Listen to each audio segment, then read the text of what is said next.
لوگ جنہوں نے قیام پاکستان میں حصہ ڈالا کتابوں میں ان کا ذکر نہیں ہے، تو آئیے ایک کلپ دیکھتے ہیں، اس میں بتایا گیا ہے کہ کیوں ذکر نہیں ہے، پھر میں اپنے مہمانوں سے متعارف کرواؤں گا۔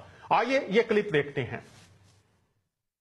تو میں یہ جو بات کر رہا تھا نا کہ بغیر بلا امتیاز جو لڑے تھے سب لوگ، کرسچنز جو ہیں ان کا کیا کردار تھا؟ ہیروز مثلا چوئنڈا میں کرنل ماروین کوڈازور، colonel W Herbert Shakargarh میں، کرنل سشیل کمار ٹریسلر اور کرنل ایل سی روتھ چھمجوڑیاں سیکٹر میں، colonel K M Rai Bedian sector میں، major Ramon Joshua Sialkot sector میں، colonel Daniel Austin Lahore sector میں، کرنل اینتھنی لیم کھیم کرن پہ قبضے کے دوران وہ شانہ بشانہ تھے، سپاہی طالب مسیح تھے چوئنڈا میں شہید ہوئے، Naik R C James Sialkot sector میں شہید ہوئے، مطلب ایک لائن لگی ہوئی ہے۔ ایئر فورس میں جو 70 ستارہ جرت ملے ان میں سے 7 جنہوں نے حاصل کیا وہ کرسچن پائلٹ تھے۔ گروپ کیپٹن سیسل چودھری، ہم سب نے ظاہر ان کا نام سنا ہے، اسکول کی نصابی کتابوں میں ان کا نام تھا اور تصویر بھی آتی تھی۔ وہ سرفراز رفیقی شہید کا جو اسکواڈرن تھا جس نے شروع کے دنوں میں بہت ہی زبردست قسم کی بمبارڈمنٹ کی ہلواڑہ پہ اور پٹھان کوٹ پہ، اس اسکواڈرن میں وہ شامل تھے۔ انہوں نے سیالکوٹ سیکٹر میں فوجیوں کو دستوں کو خاصی سپورٹ فراہم کی۔ اس میں جو سب سے دلچسپ نام ہے وہ ہے squadron leader Eric Gordon Hall کا۔ یہ صاحب ایئر وائس مارشل کے عہدے سے بعد میں ریٹائر ہوئے۔ 65 میں اس بات پہ انہیں ستارہ جرت ملا کہ پی ایف کے پاس بامبرز کم تھے، فائٹر جیٹ زیادہ تھے، انٹرسیپٹر زیادہ تھے۔ تو انہوں نے یہ جگاڑ کی کہ C-130 جو مال بردار طیارہ ہوتا ہے اس میں کچھ ایسا کوئی کنورٹ کر کے بامبر بنا دیا۔ اچھا۔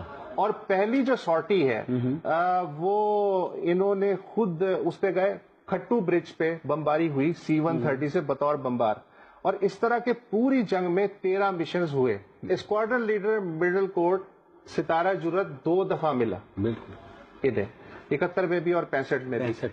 کراچی میں یہ ماری پور بیس پہ تھے 65 کی جنگ میں، اور کراچی کے اوپر انہوں نے 2 انڈین طیارے بھی گرائے، 17 مشنز کیے۔ اردن کی ایئر فورس کو اسٹیبلش کرنے میں ان کا بہت بڑا ہاتھ تھا۔ جب 71 میں یہ مسنگ ایکشن ہوئے تو اس کے بعد جو شاہ حسین تھے انہوں نے ان کی بیوی کو خط لکھا کہ اگر وہ فرض کریں کہ ہلاک ہو گئے ہیں تو اگر ان کی لاش مل جائے تو اردن کا پرچم بھی ان کے جنازے پہ ڈالا جائے، بے شک پاکستانی پرچم کے ساتھ۔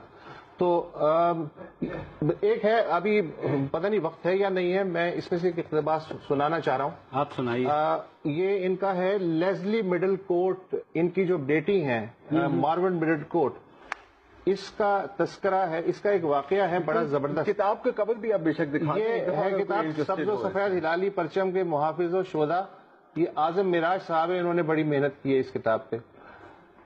یہ واقعہ ہے کہ 1967 میں جب اسکواڈرن لیڈر ماروین مڈل کوٹ کی تعیناتی سرگودا ایئر بیس پہ تھی تو ایک دن اسکول میں ان کی 8 سالہ بچی لیزلی نے اپنی کلاس میں وطن کے محبت پہ تقریر کی ریہرسل کی۔ ایک بچے نے کہا جاؤ آؤ، بڑی آئی وطن سے محبت کرنے والی، یہ ملک ہمارا ہے تمہارا نہیں ہے۔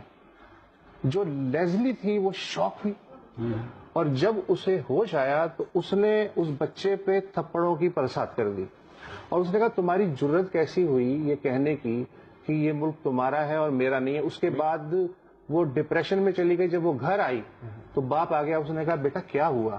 تو جب اس نے واقعہ سنایا کہ یہ ہوا ہے اور میں نے اس بچے کو مارا ہے، یہ ریمارک دینے پہ تو جو اسکواڈرن لیڈر صاحب تھے انہوں نے اپنی بچی سے کہا کہ اپنا اور اخلاق اور کردار اتنا بلند رکھو کہ اس طرح کی آوازیں تمہارے کانوں میں ہی نہ پڑیں۔ پھر انہوں نے بچی کو پاکستان کا جھنڈا دکھایا اور انہوں نے کہا کہ یہ سبز حصہ تمہارے اس دوست کا ہے جس کی تم نے پٹائی کی، اور یہ سفید حصہ تمہارا ہے، اور تمہارے سفید حصے میں وہ پول ہے جس کے سہارے یہ جھنڈا فضا میں لہراتا ہے۔ ہمیں اس سفید حصے کو مضبوطی سے تھامے رکھنا ہے تاکہ اس کا سبز حصہ فضا میں ہمیشہ لہراتا رہے ہیں۔ بہت ہی خوبصورت۔ وہ تو مسنگ ہو گئے لیکن لیزلی مڈل کوٹ نے آج تک ملک نہیں چھوڑا، حالانکہ اس کی پوری فیملی امریکہ شفٹ ہو چکی ہے۔ لیزلی مڈل کوٹ نے آج تک ملک نہیں چھوڑا۔